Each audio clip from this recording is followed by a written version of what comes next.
குடந்தை கிடந்த ஆறாவமுதனே உத்தான சயனத்தில் எழுப்பிய ஆழ்வாரே குடந்தை கிடந்த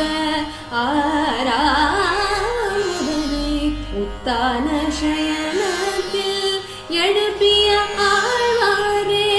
வெக்கணியில் துயில் கொண்ட வேதனை ஓரிரவில் வெக்கணையில் துயில் கொண்ட வேதனை ஓரிரவில்